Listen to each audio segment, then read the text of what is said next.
ఒకప్పుడు ఒక రైతు పొలంలో పని చేసుకుంటున్నాడు. ధబ్బని చప్పుడు వినపడింది.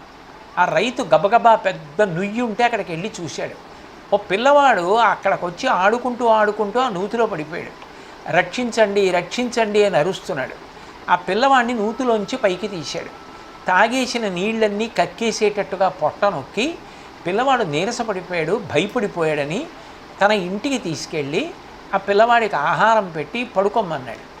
లేచిన తర్వాత చీకటి పడిపోయింది, రేపు పొద్దున్న మీ ఇంటికి వెళ్ళిపోదు కానీ పడుకోమన్నాడు. మరునాడు ఇంటి ముందు ఒక పెద్ద కారు ఆగింది. అందులోంచి ఒక ఐశ్వర్యవంతుడు దిగాడు.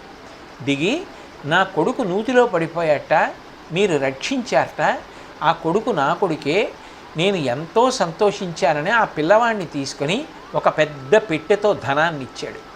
ఆ ధనాన్ని తీసుకున్నటువంటి రైతు అన్నాడు, దయ చూపించడం మనిషిగా నా కర్తవ్యం. పిల్లవాడు నూతిలో పడిపోయాడు, రక్షించాను, దానికి నాకు డబ్బు ఎందుకు, నాకు వద్దన్నాడు. ఆ వచ్చిన ధనవంతుడు అన్నాడు, నువ్వు నాకు ఇంత ఉపకారం చేశావు, మరి నీకు నేను ఏమి చెయ్యగలను అన్నాడు. నాకేమీ అక్కర్లేదు అన్నాడు. ఈలోగా ఓ పిల్లవాడు ఆ ఇంట్లో ఇటువైపు నుంచి అటువైపుకి ఎడుతున్నాడు. ఈ పిల్లవాడు ఎవరని అడిగాడు ధనవంతుడు. ఈ పిల్లవాడు నా కొడుకే అన్నాడు. ఏం చదువుతున్నాడు అన్నాడు. చదివించలేక చదువు ఆపేశానా పిల్లవాడికి అన్నాడు.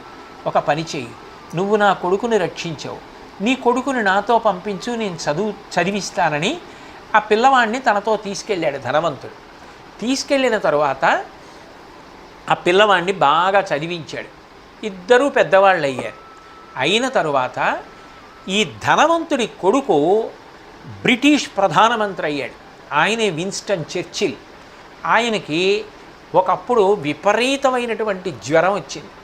ఆ జ్వరానికి ఏ ఔషధాలు వేసినా తగ్గలేదు.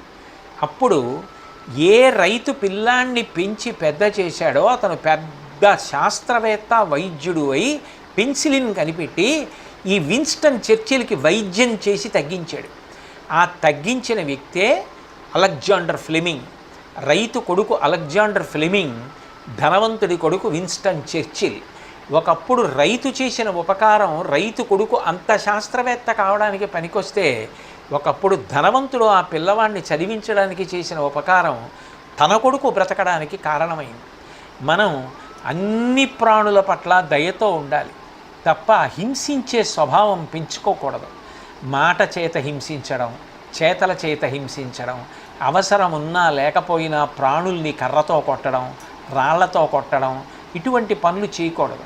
మనకి ఎంత బాధ కలుగుతుందో అవతల ప్రాణికి అంత బాధ కలుగుతుంది అని తెలుసుకుని